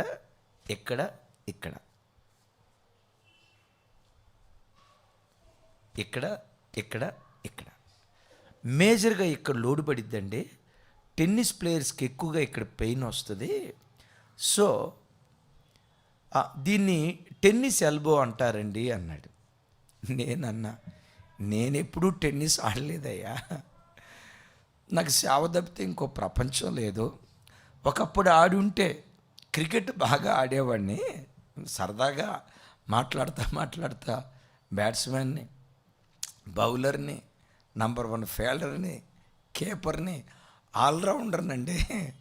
అప్పుడెప్పుడు ఆడే కానీ ఇప్పుడేమో నేను టెన్నిస్ ఆడలేదు కదా అంటే ఆయన ఏమన్నాడు తెలుసా? పాస్టర్ గారు, టెన్నిస్ ఆట ఆడే వాళ్ళ మీద ఎంత పెయిన్ ఉంటుందో మీరు కూడా పద్దాకలు మైక్ పట్టుకుంటారు కదా, వాక్యం చెప్పేటప్పుడు ఇలా అంటారు కదా, ఇలా అంటారు కదా, మైక్ పట్టుకుని స్టిఫ్గా పట్టుకొని ఉంటారు కదా. నాకు అప్పుడు జ్ఞాపకం వచ్చింది, నిజమేరా, నేను మైక్ పట్టుకునేటప్పుడు గట్టిగా ఇట్లా పట్టుకుంటాను, నిజమే, వాక్యం చెప్పేటప్పుడు ఇలా అంటా కదా. అప్పుడు అవన్నీ జ్ఞాపకం వచ్చి ఒరే ఎందుకా పెయిన్ వచ్చింది. అప్పుడు ఆయన చెప్పాడు, ఇది ఎంతకాలం పనిచేయాలి, ఒక కాలం దేవుడు నిర్ణయించాడు. మితిమీరి దేని మీదైనా ఎక్కువ లోడ్ అప్లై చేస్తే వాడు రోగగ్రస్తుడవుతాడు. బైబిల్లో ఎఫ్రొదీతు దేవుని పనిలో రోగి అయ్యాడట. చూడండి అన్నమాట. ఎస్, ఫిలిప్పీలకు రాసిన పత్రిక 2వ అధ్యాయం, అవన్నీ చదవటానికి సమయం సరిపోదు కనుక జస్ట్ రెఫరెన్స్ చెప్తున్నాను. 24వ వచనం నుంచి 30వ వచనం వరకు వింటున్నారా? 30వ వచనం వరకు ఈ విషయాలన్నీ ఉంటాయి. ఆమెన్, విన్నారా? ఈ విషయాలన్నీ ఉంటాయి. అతడు పరిచర్యలో అలుపెరగని శ్రామికుడిగా పనిచేసి చివరికి రోగి అయిపోయాడు. వింటున్నారా? పరిచర్య చేసి చివరికి రోగి అయిపోయాడు. ఎందుకు రోగి అయ్యాడంటే విశ్రాంతి లేక, తగినంత విశ్రాంతి లేక. కొంతమంది ఉన్నారు, భక్తి మంచిదే, విపరీతమైన ఉపవాసాలు ఉంటారు. ఉపవాసం మంచిదే, ఉపవాసం అవసరం. మేము ఉపవాసం ఉంటాం, వారానికి ఒక రోజు ఉంటాం, శుద్ధీకరణ కోటాలప్పుడు ఉంటాం. ఎస్, మందిరంలో ఉపవాస ప్రార్థనలు చాటి చెప్పినప్పుడు, సంక్రాంతి హాలిడేస్ అప్పుడు కానీ, దసరా హాలిడేస్ అప్పుడు కానీ ఉంటాం. 21 రోజు ఉపవాసం ఉంటాం. But be in systematic manner. కొంతమంది అంటారు, మేము ఉపవాసం ఉన్నప్పుడు వారం రోజులు మంచినీళ్ళు కూడా తాగమయ్య గారు. చెల్లి, ఒకవేళ ఇంతకాలం ఆ పొరపాటు చేసేవేమో, తప్పు. మోషే అన్నపానాలు తీసుకోకుండా ఉపవాసం ఉన్నాడు కదా అంటావా? మోషే మీద షకీనా మేఘం ఉంది. ఆ ప్రసన్నత వేరు. దేవుడే గుడారంగా ఆ స్థలంలో ఉన్నాడు. ఎప్పుడు మూర్ఖపు విశ్వాసాలు చేయొద్దు. నేను ఎరిగిన గొప్ప సేవకుడు ధృవతార. ఎవరైనా విశ్వాసులు అనారోగ్యంతో వచ్చారంటే చాలు ఉపవాసం అనేవాడు. ఎవరైనా ఆర్థిక సమస్యలతో బాధపడుతున్నారని తెలిస్తే చాలు ఉపవాసం అనేవాడు. ఉపవాసం అని చిన్న వయసులో టీబీ వ్యాధిగ్రస్తుడై 24 సంవత్సరాలు కూడా నిండక మునిపే ఆ దైవజనుడు దేవుని దగ్గరికి వెళ్ళిపోయాడు. ఆయన పాదధూళికి కూడా నేను పనికిరాను. ఆ గొప్ప సేవకుని గురించి మాట్లాడటానికి కూడా నేను తగినోని కాదు. కానీ నేను చెప్తున్నాను, దేవుని పని చేయాలి, ఉపవాసాలు ఉండాలి, దేవుని పనిలో పరిగెత్తాలి. ఎట్ ద సేమ్ టైం తగినంత విశ్రాంతి కూడా దేవుని బిడ్డలకు అవసరం. చెల్లి, తమ్ముడా, నేను ఎందుకు ఈ మాట చెప్తున్నాను తెలుసా? నా వైపు చూడు. తమ్ముడా, నువ్వు ఎక్కువ కాలం బ్రతకాలిరా. చెల్లి, నువ్వు ఎక్కువ కాలం బ్రతకాలి. ఎందుకో తెలుసా? నీ పిల్లల కొరకు కాదు, నీ కుటుంబం కొరకు కాదు. నీలాంటి ప్రార్థనాపరుడు బ్రతికితే నశించిపోతున్న ఎంతోమంది కొరకు విజ్ఞాపన చేస్తావు. మాలాంటి దైవ సేవకుల కొరకు ప్రార్థన చేస్తారు. మీ ప్రార్థనలో నుండి దేవుని అభిషేకం దైవ సేవకుల మీద కుమ్మరించబడి ప్రాంతాలు కదిలించే శక్తిగా వాళ్ళు మార్చబడతారు. తాగుబోతుడు దీర్ఘాయుష్తో బ్రతికి ఉపయోగం ఏంటంటే? లంచాలు తీసుకునేవాడు, అక్రమ సంబంధాల్లో బ్రతికేవాడు, వాడు దీర్ఘాయుష్తో బ్రతికితే దేశానికి వినాశనం. అలాగని వాళ్ళకేదో కావాలని నేను కోరుకుంటున్నానని కాదు. నీలాంటి భక్తి కలిగిన బిడ్డలు ఎక్కువ కాలం బ్రతకాలి. తగినంత విశ్రాంతి. మూర్ఖపు ఉపవాసాలు ఉండొద్దు. ఓ దైవజనుడు, భక్తిపరుడు, ఆ పేర్లు నేను చెప్పలేను, ఎందుకంటే వేరే రకంగా వెళ్ళిపోతుంది అది మరలా. ఓసారి ఆయన వాక్యం విన్నాను. అస్సలు ఏమంటారు, భలే చక్కగా అద్భుతంగా సువార్త. ఆయన పేరు చివరిలో శాస్త్రి వస్తుంది. శాస్త్రి. ఇక అంతవరకు చెప్తాను, ఇక అంతకు మించి ఎక్కువ చెప్పను. 40 రోజులు ఉపవాసం ఉన్నాడట, కఠోరమైన ఉపవాసం. ఆ ఉపవాసం ఉండి ఉపవాసం అంతా అయిపోయిన తర్వాత 40 రోజుల తర్వాత ఇక భోజనం చేయాలనే ఆశతో మాంసం తెచ్చుకొని తిన్నాడటండి. పేగులు పాడైపోయి ఆ గొప్ప దైవజనుడు, దీర్ఘాయుష్యుతో బ్రతకాల్సిన దైవజనుడు. దీర్ఘాయుషు అంటే 100 సంవత్సరాలని కాదు సుమి, దేవుడు నీకు నిర్ణయించిన కాల వ్యవధి దీర్ఘాయుష్యు. అందుకని అంట, దేవుని పని చేయి, ప్రార్థన చేయి, ఎట్ దట్ సేమ్ టైం తగినంత విశ్రాంతి తీసుకో. ఎప్పుడు పిల్లలని పిల్లల కొరకు పరిగెత్తి నీ ఆరోగ్యాన్ని పట్టించుకోకుండా రోగగ్రస్తుడివి కాకు. దేవుడు 6 రోజులు పనిచేసి, చెప్పండి 7వ రోజు, మరలా మిమ్మల్ని అడుగుతున్నాను, 7వ రోజు దేవుడు విశ్రాంతి తీసుకోవటానికి దేవునికి విశ్రాంతి అవసరమా? దివారాత్రులు నేత్రములు తెరిచి మనలను కాపాడే దేవునికి, కొనకక నిద్రపోక దివారాత్రులు ఆయన సంరక్షణలో మనలను భద్రపరిచే ఈ గొప్ప దేవునికి విశ్రాంతి అవసరమా? లేదు. మరి ఎందుకు 7వ దినం విశ్రాంతి తీసుకున్నాడో తెలుసా? రే బాబు, పని రాక్షసుల్లాగా బ్రతకండి. పద్దాకల పని అని తిరుగుతూ మీ ఆరోగ్యాన్ని నిర్లక్ష్యం చేయకండి. పని చేయండి, ఎట్ ద సేమ్ టైం తగినంత విశ్రాంతి తీసుకోండి. యేసయ్యకు మహిమ కలుగును గాక. రైట్. నెక్స్ట్ 8వ కారణం, మనుషుడు వ్యాధిగ్రస్తుడు అవటానికి ఇప్పటికి 7 కారణాలు చెప్పాను. ఆ ఒక్కొక్క కారణం మరొకసారి జ్ఞాపకం చేస్తాను. నంబర్ 1, దేవుని మహిమ కొరకు వ్యాధులు వస్తాయి. నంబర్ 2, అపరాధానికి శిక్షగా. నంబర్ 3, దేవుని క్రమశిక్షణలో భాగంగా. నంబర్ 4, వ్యసనాల వల్ల.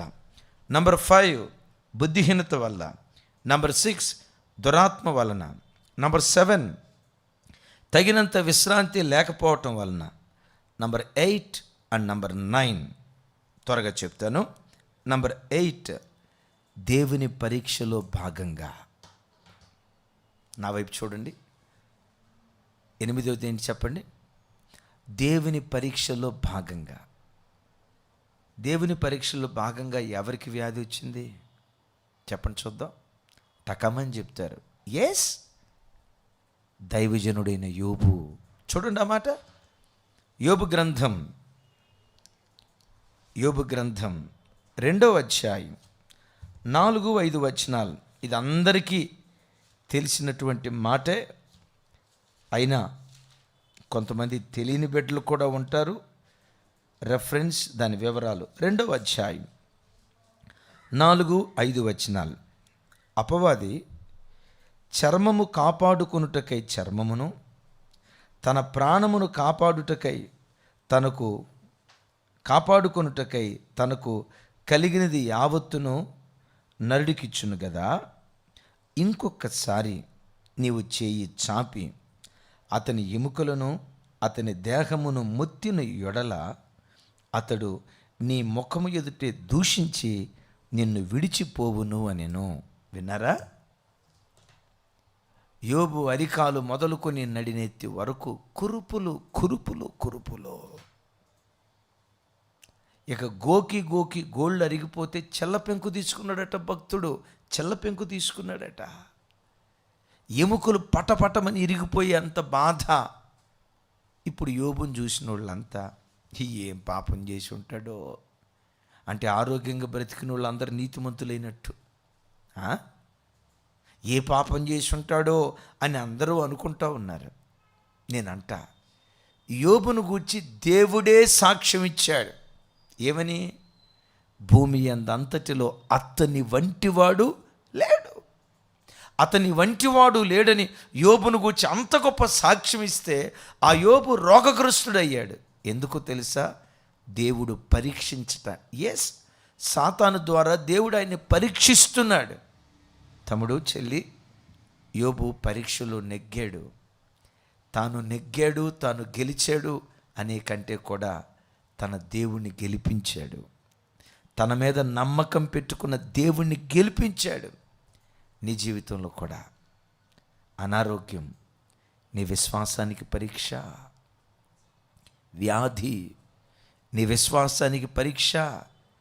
యోబులాగా అనారోగ్యాన్ని బట్టి యోబులాగా అనారోగ్యాల మధ్యలో కదలక నిత్యము నిలిచే సియోను కొండలాగా ఉంటున్నావా? రోగాన్ని బట్టి కదిలిపోతున్నావా? ఏంటి రోగం? ఏంటి వ్యాధి? ఎంత ప్రార్థన చేసిన ఎందుకు ఈ బలహీనత? దేవుని మీద సనుగుతున్నావా? యోబును గుర్తుకు తెచ్చుకో. ప్రతి అరుణోదయపు దినాలు లేచి ప్రార్థన చేసేవా? ఇవన్నీ చేసిన వ్యాధిగ్రస్తుడయ్యాడు. పరీక్షలో తను నిలవబడ్డాడు, దేవుని మహిమపరిచాడు. తమ్ముడు, రోగమనే శ్రమలో నలగొట్టబడుతున్నావా?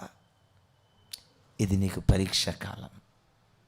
శ్రమలో, రోగమనే శ్రమలో ఆ కొలిమిలో కాల్చబడుతున్నావా? ఇది నీ పరీక్ష కాలం. నోటితో ఒక్క మాట కూడా దేవుని దూషించుకో. అడుగు, ఈ రోగంలో కూడా నిన్ను మహిమపరిచే కృప నాకు దయచేయి. యోబు భక్తుడిలాగా నేను బ్రతికే ధన్యత నాకు దయచేయని.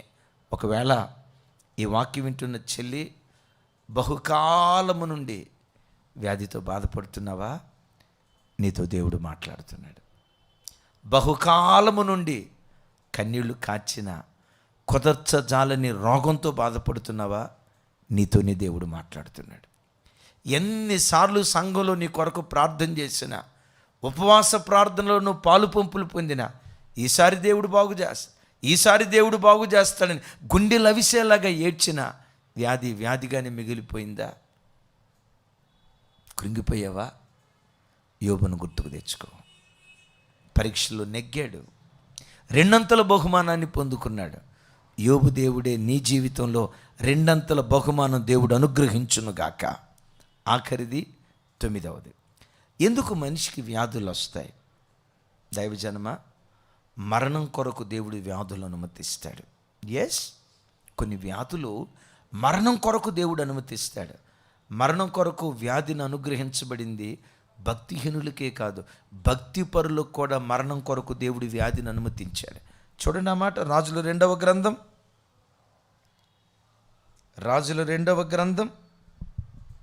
13వ అధ్యాయం 14వ వచనం. రాజుల రెండవ గ్రంథం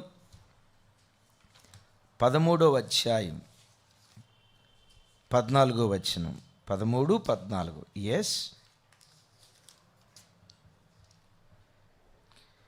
అంతట ఎలీషా మరణకరమైన రోగము చేత పీడితుడై ఉండగా, దేంతో పీడించబడుతున్నాడు? మరణకరమైన రోగము చేత పీడితుడై ఉండగా. ఆ తర్వాత చనిపోయారు. సో మరణం కొరకు కొన్నిసార్లు దేవుడు వ్యాధిని అనుమతిస్తాడు. ఈ వాక్యం వింటున్న మీలో, నాకు ఈ వ్యాధి వచ్చింది మరణం కొరకేమో, కలవరపడకు. ఆయన వయసు అయిపోయింది, పెద్ద ఆయన అయిపోయాడు, మరణం కొరకు దేవుడు వ్యాధిని అనుమతించాడు. ఎంతోమంది భక్తుల జీవితాల్లో చనిపోయే ఆఖరి క్షణాల్లో కొన్ని రకాలైన వ్యాధులను దేవుడు అనుమతించి ఆ వ్యాధుల ద్వారా కొంతమంది సేవకులను తీసుకున్నాడు. కొంతమంది ఏ వ్యాధిని అనుభవించకుండా, మరణవేదన అనుభవించకుండా చనిపోయిన భక్తులు ఉన్నారు. నేను ఎరిగిన సేవకుల్లో ఒక దైవజనుడు చనిపోయే ఆఖరి క్షణాల్లో టంగ్ క్యాన్సర్ వచ్చింది, 4 కత్తిరించారు, తర్వాత చనిపోయాడు. దైవజనులు రాజబాబు గారు థ్రోట్ ప్రభు దగ్గరికి వెళ్ళారు. దైవజనులు ఏసన్న గారు షుగర్ చివరికి కిడ్నీస్ ఫెయిల్ అయ్యి తన రూపం అంతా మారిపోయి, జాండీస్ వచ్చినట్లుగా కళ్ళన్నీ పచ్చగా అయిపోయి ప్రభు దగ్గరికి వెళ్ళారు. ఎక్కడికి వెళ్ళారా భక్తులు? ఏ దేవుణ్ణి ప్రకటించారో, ఏ దేవుణ్ణి ఆరాధించారో వారి నిజమైన శాశ్వత నివాస స్థలానికి వెళ్ళారు. వాళ్ళు విశ్రాంతి పొందుతున్నారు. ఈ 9 కారణాలను బట్టి దేవుడు ఒక వ్యక్తి జీవితంలో వ్యాధులు అనుమతిస్తాడు. ఇంకా వీటికి మించి కొన్ని ఉన్నాయి, ఇక అవన్నీ చెప్పుకుంటూ వెళ్తే చాలా అయిపోతుంది. అయితే ఒక మాట, వ్యాధి వచ్చినప్పుడు ఏం చేయాలి? బైబిల్లో మనం చూస్తాం కదా, 4 మాటలు చెప్తాను. నంబర్ 1, వ్యాధి వచ్చినప్పుడు, పాపం వలన ఆ వ్యాధి వస్తే దిద్దుబాటు చేసుకోవాలి. వ్యసనం వలన వ్యాధులు వస్తాయని చెప్పే కదా, అపరాధానికి శిక్షగా వ్యాధులు వస్తాయని చెప్పే కదా, అపరాధానికి శిక్షగా, వ్యసనాలకు శిక్షగా వ్యాధులు ఇచ్చినప్పుడు మిరియాము పశ్చాత్తాపడినట్లుగా దేవుని సన్నిధిలో పశ్చాత్తాపడి ప్రార్థన చేస్తే దేవుడు విడుదలిస్తాడు. దేవుని పరీక్ష వలన వ్యాధులు వచ్చినా, దేవుడు ఒక వ్యక్తి హెచ్చింపబడకుండా దేవుడు తన చిత్తానుసారంగా బలహీనతలు అనుమతించిన, రెండవది ఈ వ్యాధి వచ్చినప్పుడు చేయాల్సింది ఏంటో తెలుసా? ప్రార్థన చేయాలి. చూడండి ఆ మాట, యాకోబు పత్రిక 4వ అధ్యాయం 14వ వచనం. 4వ అధ్యాయం 14వ వచనం. మీలో ఎవడైనాను రోగి అయి ఉన్నాడా? అతడు సంఘపు పెద్దలను పిలువవలెను, వారు ప్రభు నామమున అతనికి నూనె రాసి అతని కొరకు ప్రార్థన చేయవలెను. విశ్వాస సహితమైన ప్రార్థన ఆ రోగిని స్వస్థపరచును, ప్రభువు అతనిని లేపును. సో మనం చేయాల్సిన రెండవ కార్యం ఏంటంటే ప్రార్థన చేయాలి. కొన్నిసార్లు నీకు నువ్వు ప్రార్థన చేసుకోవాలి. రెండవది, సంఘ పెద్దను పిలిపించుకొని నూనె రాసి ప్రార్థన చేయాలి. దైవజనమ, ఎప్పుడూ వాక్యమే మనకు ప్రామాణికం. వాక్యం ఏం చెప్తుంది? సంఘ పెద్దను పిలిపించుకొని నూనె రాసి అతడు ప్రార్థన చేయాలి అంటాడు. ఒక విశ్వాసి రోగగ్రస్తుడైనప్పుడు గొప్ప పాస్టర్ గారి దగ్గరికి వెళ్ళమని అనలేదు వాక్యం. విన్నారా? హైదరాబాదులో జెర్మియా పాస్టర్ గారు ఉన్నారు, లేకపోతే పలానా మినిస్ట్రీస్ పాస్టర్ గారు ఉన్నారు, ఆయన గొప్ప స్వస్థతావరం కలిగిన వాళ్ళట, అదుగొదుగో ఆయన దగ్గరికి వెళ్ళి మనం ప్రార్థన చేయించుకుందాం అని అనలేదు వాక్యం. మీ ప్రాంతాలలో సంఘ పెద్దలు ఉంటారు కదా, మీరు వెళ్తున్న సంఘాలలో సంఘ పెద్దలు ఉంటారు కదా, వాళ్ళను పిలిపించి ఒక విశ్వాసి రోగగ్రస్తుడైతే రోగగ్రస్తుడైన విశ్వాసి కొరకు ప్రార్థన చేయటానికి పెద్ద పాస్టర్ గారి అవసరం లేదు. సంఘ పెద్ద ప్రార్థన చేసిన ఆ ప్రార్థన దేవుడు వింటాడు. మీకు తెలుసు కదా, ప్రార్థించేవాడిలో ఏమీ లేదు, కానీ ప్రార్థన ఆలకించే దేవునిలోనే సమస్తం ఉంది. ఆమేన్. అయితే సంఘ పెద్ద అయినా వచ్చి ఏం చేయాలట? నూనె రాసి ప్రార్థన చేయాలి. ఇక్కడ మిస్ కావద్దు. ప్రార్థన చేసిన నూనె రాసుకోమనలేదు, నూనె రాసి ప్రార్థన చేయమన్నాడు. చాలామంది ఇవి నూనె బాటిల్ ప్రార్థన చేసిన నూనె బాటిల్ ప్రార్థన చేసిన నూనె బాటిల్ అని ఆ నూనె బాటిల్ తీసుకొని వెళ్ళి వీళ్ళు రాసుకుంటున్నారు. అయితే నేనంట, ప్రార్థన చేసి విన్నారా, నూనె రాసి ప్రార్థన చేయమన్నాడు, కానీ నూనె బాటిల్ కొనుక్కోమని, నూనె బాటిల్ ప్రార్థన నూనె బాటిల్ కొనుక్కొని వెళ్ళి రాయమని దేవుని వాక్యం అనలేదు. సంఘ పెద్దను పిలిపించుకొని నూనె రాసి ప్రార్థన చేస్తే విశ్వాస సహితమైన ప్రార్థన రోగిని స్వస్థపరుస్తుంది, దేవుని వాక్యం అంటుంది. 4వది, వ్యాధి వచ్చినప్పుడు కొంతమంది అడుగుతారు, అన్న డాక్టర్ దగ్గరికి వెళ్ళొచ్చా? పలానా సంస్థ వాళ్ళు డాక్టర్ దగ్గరికి వెళ్ళకూడదు అని అంటారు.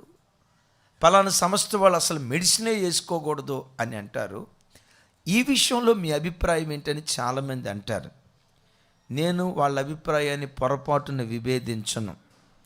నీకు ఆ విశ్వాసం ఉంటే ఎస్, నా దేవుడు స్వస్థపరుస్తాడు. స్వస్థపరిచాడా? స్తోత్రం. ఒకవేళ స్వస్థపరచలేదా? పరలోక రాజ్యానికి వెళ్తాను.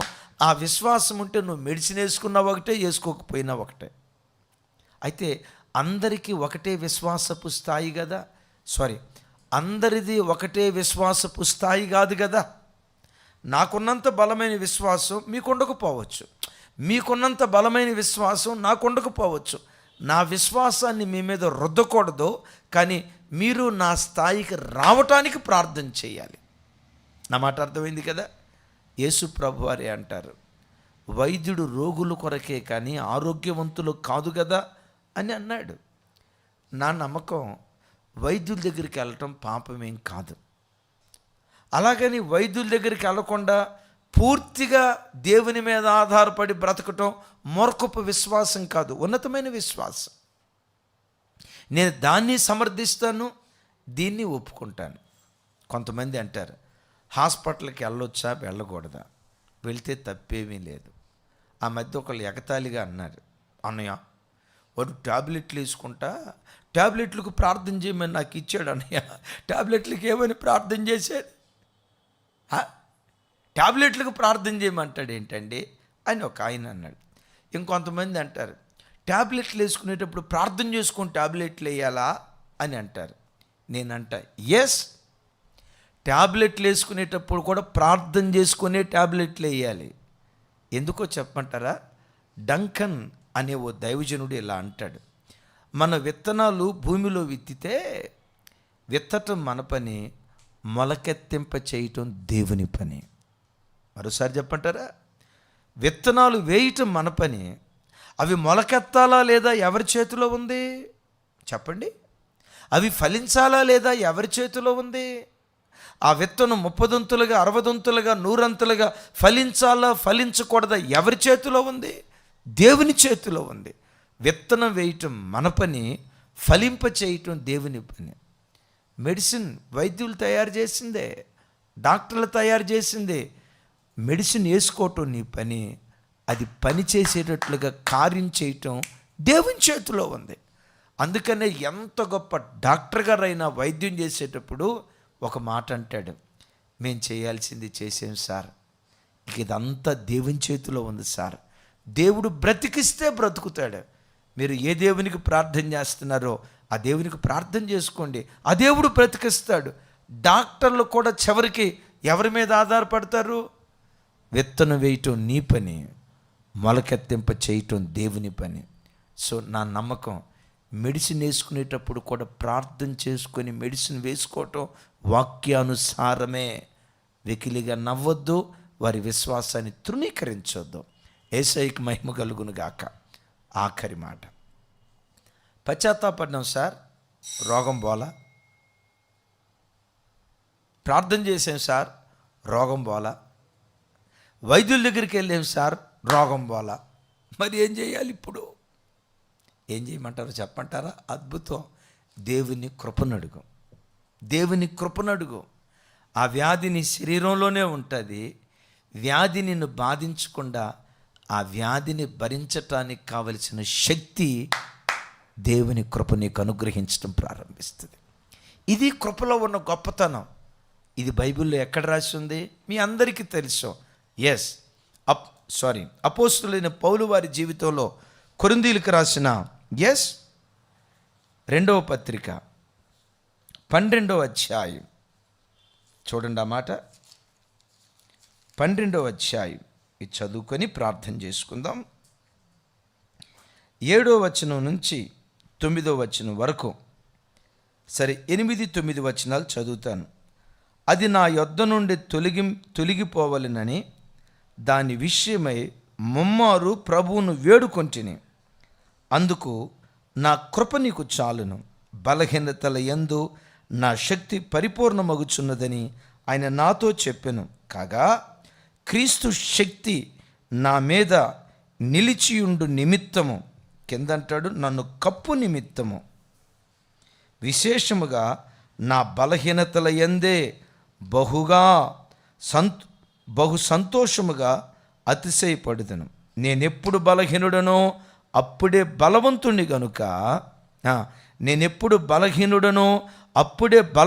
గనుక క్రీస్తు నిమిత్తం నాకు కలిగిన బలహీనతల్లో, నిందల్లో, ఇబ్బందుల్లో, హింసల్లో, ఉపద్రవములలో నేను సంతోషించుచున్నాను. ఆమేన్. మరలా ఈ ముళ్ళు తీసేయ్యా, ముళ్ళుకు మించిన కృప నీకు తోడుగా ఉంది పౌలా అన్నాడు. ముళ్ళు ముళ్ళుగానే ఉంది, ముళ్ళును మించిన దేవుని కృప ఉంది. ఆ ముళ్ళు శరీరంలో ఉన్న 2 ఖండాలు తిరిగి ఖండాలు కదిలించాడు. అయ్యా నువ్వు బలహీనుడు కదా, ఎలా సేవ చేయగలిగావు? ఏమంటాడు తెలుసా? నేనెప్పుడు బలహీనుడునో అప్పుడే బలవంతుణ్ణి. ఎలా నువ్వు బలవంతుడు అయ్యావయ్యా? దేవుని కృప నన్ను కప్పుకున్నది, దేవుని కృప నన్ను ఆవరించింది. ఈ గడియలో వాక్యం వింటున్న చెల్లి, బహుకాలము నుండి వ్యాధి చేత నలపబడుతున్నవేమో. డాక్టర్ల దగ్గరికి వెళ్ళిన, ప్రార్థన చేసిన, దేవుని సన్నిధిలో పశ్చాత్తాపడిన, విడుదల దొరక్క ఎందుకయ్యా నాకు ఈ శిక్షని కన్నీరుగా ఏడుస్తున్నావేమో. ఈ గడియలో వాక్యం వింటుండగా దేవుని కృప నీ మీదకు దిగివచ్చునుగాక. దేవుని కృప వస్త్రంలాగా నిన్ను కప్పుకొనుగాక. ఆయన కృప మహిమ యేసు నామం పేరిట నిన్ను ఆవరించునుగాక. ఆయన కృప నిన్ను ఆవరిస్తే ముళ్ళు శరీరంలో ఉన్న మహిమాన్వితమైన వ్యక్తిగా నువ్వు బ్రతుకుతావు. చూసే జనం అనుకుంటారు, అరే వీడికి శరీరంలో ఎంత బలహీనత ఉన్నా ఎంత సంతోషంగా ఎలా ఉండగలుగుతున్నాడు, ఎంత సంతోషంగా ఎలా తిరగగలుగుతున్నాడు, ఎంత సంతోషంగా ఎలా పనిచేయగలుగుతున్నాడు. ఎలా పనిచేయగలుగుతున్నాడో తెలుసా? దేవుని కృప ద్వారా. దేవుని కృప ద్వారా. ఏ బలహీనతతో నువ్వు పీడించబడుతున్నావో నా చేతులెత్తి దీవిస్తున్నాను. ఈ గడియలో దేవుని కృప వస్త్రంలాగా నిన్ను ఆవరించునుగాక. ఎంతోమంది దైవ సేవకులు, దైవజనులు, యేసన్న గారిని నేను చూశా. స్టేజీ దగ్గరికి మోసుకొని వచ్చేవాళ్ళు. ఈ కాలు ఒకళ్ళు పట్టుకొని, ఆ కాలు ఒకళ్ళు పట్టుకొని, ఈ భుజం ఒకళ్ళ చేతి మీద, ఈ చేతిని ఒకళ్ళు భుజం మీద వేసుకొని, ఈ చేతిని ఇంకొకళ్ళు భుజం మీద వేసుకొని, అసలు చూసేవాళ్ళు అనుకుంటారు, ఎందుకురా ఆయన అంత ఇబ్బంది పెడతారు, ఎంత బలహీనంగా ఉన్నాడు కదా, ఎంతో రోగంతో ఉన్నాడు కదా, ఎందుకు ఈయన మోసుకొని వస్తారు అని కొంతమంది అనుకునేవాళ్ళు ఉంటారు. విన్నారా? ఇంకొంతమంది కూడా అనుకొని ఉండొచ్చు, ఈయన ఇంత బలహీనంగా ఉన్నప్పుడు ఎందుకు వర్తమానం ఇవ్వటానికి రావటం, ఉండొచ్చు కదా అని అనుకొని ఉండొచ్చు. మోసుకొని వచ్చిన తర్వాత స్టేజ్ మీద కూర్చుంటే సింహగర్జనలాగా దేవుని వాక్యం ప్రకటించేవాడు. గంటన్నర గంటంబావు అనర్గళంగా దేవుని వాక్యాన్ని అందించేవాడు. అరే ఇంత వ్యాధిగ్రస్తుడు, ఇంత బలహీనుడు, ఇంత రుగ్మతతో ఉన్నవాడు ఈ గడియలో చనిపోతాడేమో అని అనుకున్న ఈ వ్యక్తి ఇంత అద్భుతమైన వర్తమానం ఎలా ఇవ్వగలిగాడు? ఎలా ఇవ్వగలిగాడో తెలుసా? దేవుని కృప దైవజనుడిని ఆవరించింది కనుక నేనెప్పుడు బలహీనుడునో అప్పుడే బలవంతుణ్ణి అని పౌలు అన్నాడే. ఆయన కృప ఆవరించింది కనుక బలహీనుడు కూడా బలాఢ్యుడిగా మార్చబడ్డాడు. తమ్ముడు, చెల్లి, ప్రియ తండ్రి, ప్రియ తల్లి, నా చేతులెత్తి దీవిస్తున్నాను. పౌలును ఏ కృప ఆవరించిందో ఈ గడియలో వాక్యం వింటున్న నిన్ను కూడా ఆ దైవ కృప ఆవరించునుగాక, ఆ దైవ కృప ఆవరించునుగాక. అట్టి కృపతో ఒక్కొక్క బిడ్డను దేవుడు అభిషేకించునుగాక. వ్యాధులు ఎందుకు వస్తాయి? 9 కారణాలు చెప్పాను. ఆ వ్యాధి నుంచి విడుదల పొందటానికి 4 పనులు. 1, దిద్దుబాటు చేసుకోవాలి. 2, ప్రార్థన చేయాలి. 3, వైద్యులను సంప్రదించడం తప్పేమీ కాదు. 4, ఇన్ని చేసినా తగ్గకపోతే కృపను అడగండి. విశేష కృప బలహీనతల్లో కూడా బలాఢ్యులుగా మిమ్మల్ని మార్చునుగాక. ఆమేన్. ప్రార్థన చేస్తాను. రేపు ఉదయకాలం చక్కటి వర్తమానం 5 గంటలకు అప్లోడ్ చేయబడుతుంది. మీరు ఎరిగిన వాళ్ళందరికీ షేర్ చేయండి. అదే రీతిగా రేపు రాత్రి, ఎల్లుండి రాత్రి నేను మన ఆత్మీయ తండ్రి దైవజనులు రాజశేఖరయ్య గారు బొబ్బిలి ప్రాంతానికి వస్తున్నాం. క్రిస్మస్ సందర్భంగా సువార్త కోటాలకు ఆ ప్రాంతాల నుంచి లైవ్ చూస్తున్న బిడ్డలందరూ ఈ సమాచారం మీరు ఎరిగిన వాళ్ళకు షేర్ చేయండి. కృపా సమాధానాలు మనందరికీ తోడయుండునుగాక. మీ కొరకు ప్రార్థన చేస్తాను. మీలో ఎవరైనా వ్యాధిగ్రస్తులై బహుకాలము నుండి రోగంతో పీడించబడుతూ ఉంటే ప్రార్థన ద్వారా రోగి స్వస్థపడతాడు అని వాక్యంలో రాసి ఉంది కదా. ప్రార్థన చేస్తుండగా ఈ గడియలోనే స్వస్థపరచు యెహోవాగా మీ గుడారాల్లో దేవుడు ప్రత్యక్షమగునుగాక.